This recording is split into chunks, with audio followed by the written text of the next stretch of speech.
Sí, te decía que María Alejandra Benavides, que era la asesora principal, mano derecha del exministro Ricardo Bonilla, el ministro de Petro, de Hacienda, sigue hundiéndolo, sigue hundiéndolo en todo lo que ha venido contando a las autoridades en cuanto a que Ricardo Bonilla fue uno de los protagonistas del monumental robo de corrupción petrista en la UNGRD, pero no porque el señor Bonilla haya cogido maletinados de plata, sino porque urdió él y sus asesores y otros, entre ellos está demorado en que aparezca también en ese combo y Fernando Velasco, otro ministro de Petro, que era el del Interior, urdió todo ese plan donde repartían billetes a nivel de contratos para congresistas. ¿Con qué objeto? De que votaran positivamente las reformas de Petro. Esta señora María Alejandra Benavides dice que tiene miedo de que la maten, y razones tiene para tener miedo de que la maten. En Colombia, lamentablemente, matar es muy fácil. Allá se mata por 3 pesos, y más cuando hay un personaje de la importancia de esta testigo, que conoce con documentos y está cantando suficientemente todo lo que pasó en el Ministerio de Hacienda para robarse en la UNGRD a través de prebendas multimillonarias de contratación para todos estos honorables congresistas de la tal Comisión de Crédito Público. Hay varios nombres, ¿no? Pero bueno, son como 6, 8. Está una señora Vitar, Wadid Mansur, ¿no? Imagínense, Wadid Mansur, presidente de la Comisión de Acusación. Hay otro Peinado, Julián, Karen Manrique, Julián Diego Muñoz, John Freddy Núñez, bueno, y hablaban con claves, ¿no? Démosle 20 al uno, 20 al otro, 20 al otro, 10 al uno, 10 al otro, 10 al otro, pero eran 20.000 millones, 20.000 millones, no 10.000, no 10 ni 100, sino hablaban de miles de millones en contratación. Esta señora, la señora María Alejandra, dice que todo esto ocurrió en el mes de octubre del año 2023 y que Bonilla decía algo así como, no, hay día 15 para todos, día 15, démosles día 15, es decir, día 15.000 millones. Ese es el gobierno del cambio corrupto del tal Gustavo Petro, ese drogadicto que no sabemos en qué momento va a dejar de estar ahí en la presidencia. Bueno, vamos con otra. En México, el narcotráfico asesinó al alcalde Carlos Manso. Sí, señor, frente a sus hijos pequeños. Esto fue el fin de semana pasado. ¿Y por qué traigo esta nota, querido Rubén? Porque es que esto que pasó en Uruapan, un municipio allá en México, el narcotráfico tiene tomado al país mexicano y al país colombiano. Los tiene tomados los narcotraficantes, y al que se les oponga y les hable duro y trate de contenerlos, lo van matando. Y con una particularidad, tanto la presidente Claudia Sheinbaum de México como el presidente colombiano Gustavo Petro están amangualados con el narcotráfico. Así de simple. O pregunto yo, ¿por qué el señor Petro ha sido desertificado? Él, no Colombia. ¿Por qué el señor Petro no tiene visa para viajar a Estados Unidos? Él, no millones de colombianos. ¿Y por qué el señor Petro está en la lista Clinton, ese INRI, esa mancha violeta, esa letra A escarlata que le ponían en el pecho por allá en el siglo XVII a las mujeres en Escocia y en los países, y también los primeros que llegaron a Estados Unidos, inmigrantes de Gran Bretaña? Esa letra escarlata era que le ponían a la gente, a las mujeres sobre todo, para que la señalaran toda la comunidad del momento. Ahora Petro tiene esa letra escarlata en su pecho y en su frente.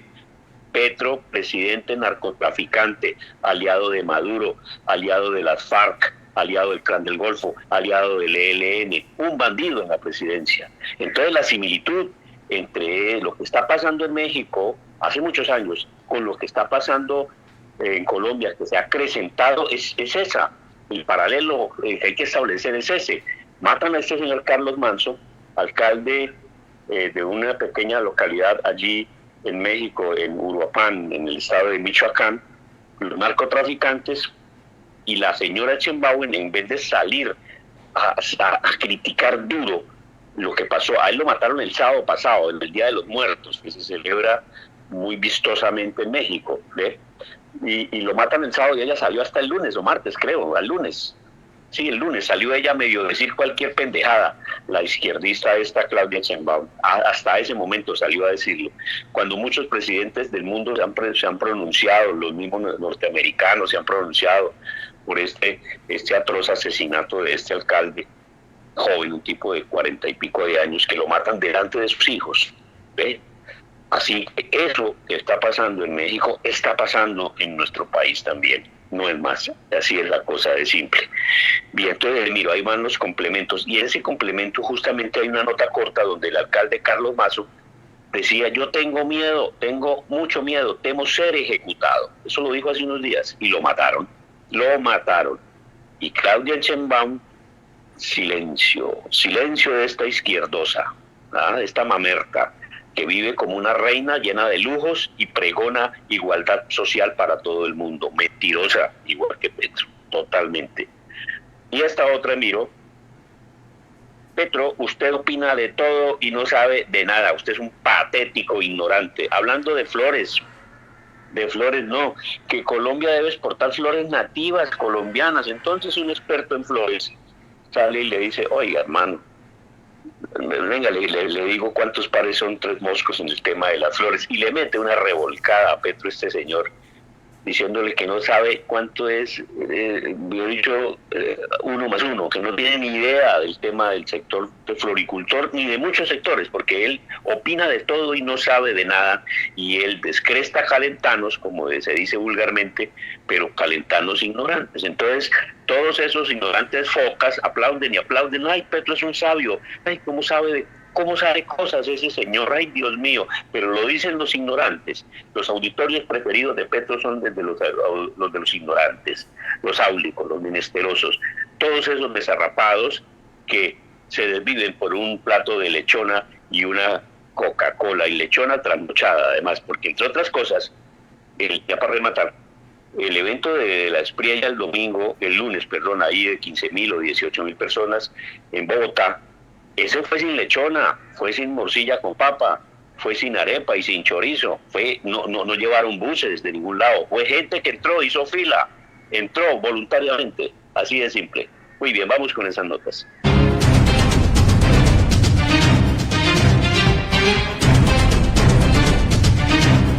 La declaración de María Alejandra Benavides ante la Corte Suprema de Justicia en la investigación que se adelanta contra los congresistas de la Comisión de Crédito Público se convirtió en un hecho fundamental, determinante para establecer la responsabilidad de estos congresistas y del exministro de Hacienda, Ricardo Bonilla, en los hechos de corrupción.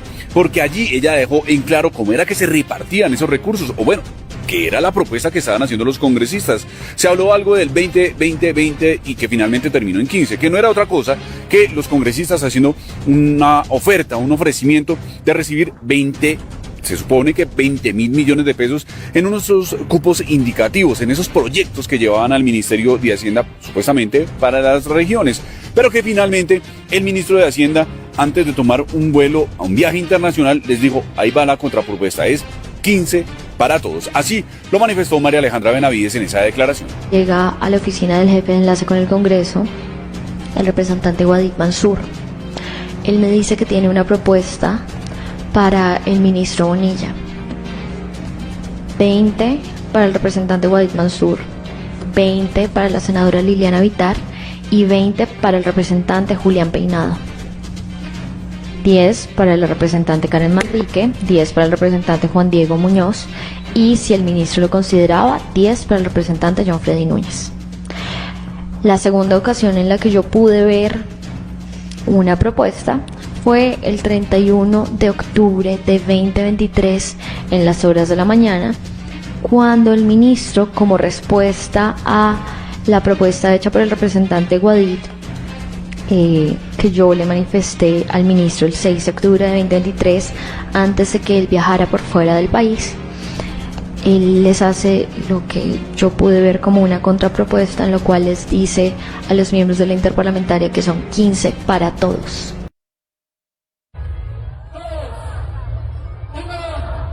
Inicia oficialmente nuestro festival, 18º Festival de Velas.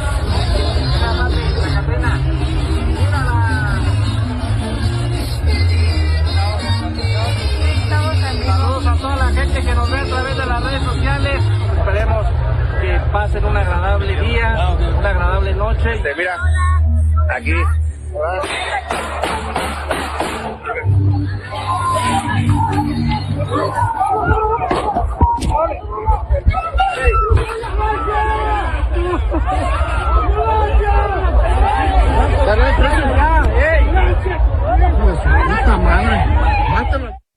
Eso que vimos fueron los momentos en los que se desató el caos en Uruapan.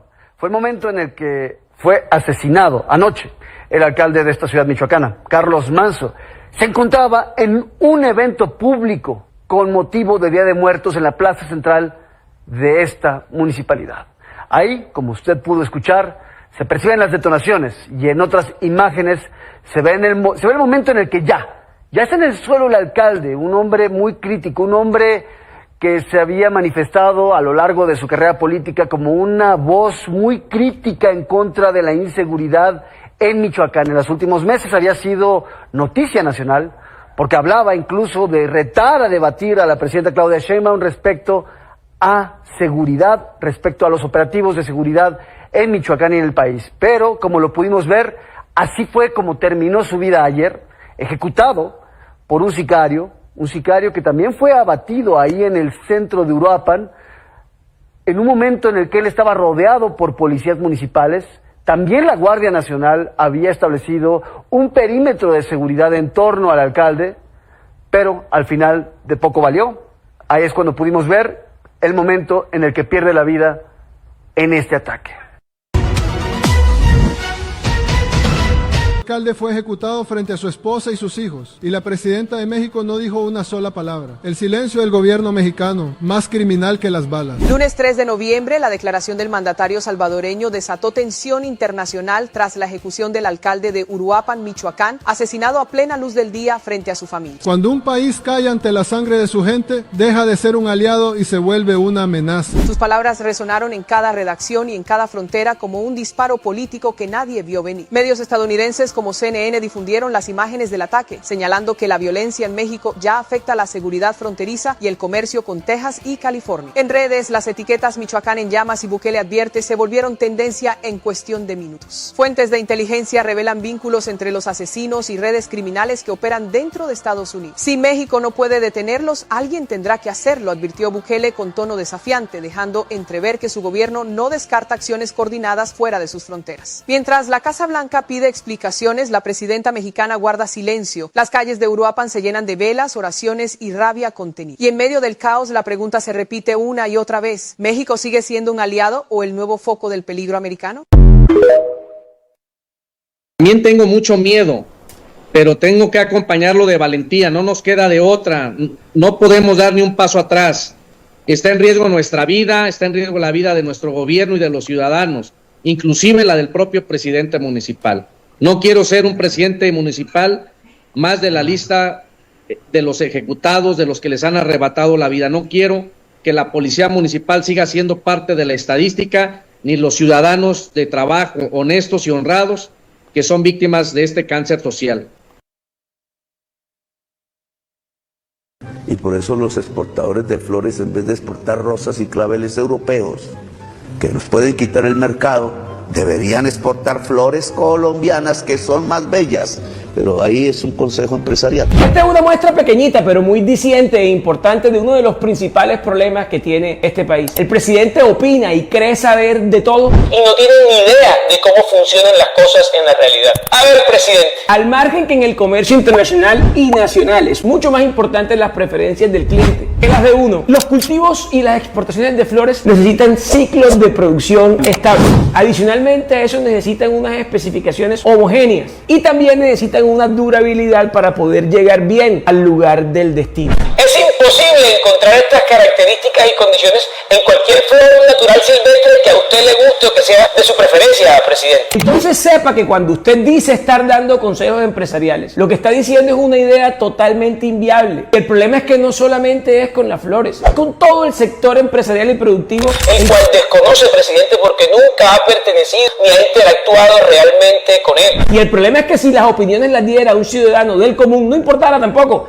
El problema es que usted es el presidente y detrás de esas opiniones, por lo general, vienen decisiones que sí afectan todo el ecosistema productivo y comercial del país. Presidente, ese cuento que usted es un sabelotodo y que es un genio, usted y yo sabemos que eso no es así. Déjele eso a los que lo siguen radicalmente y creo que los logra convencer todavía. Pero acá en el mundo real todos sabemos que no es así. Que toda esa sabiduría solo existe en Petrolandia. Y en el mundo real no funcionan las cosas como usted la tiene en la cabeza.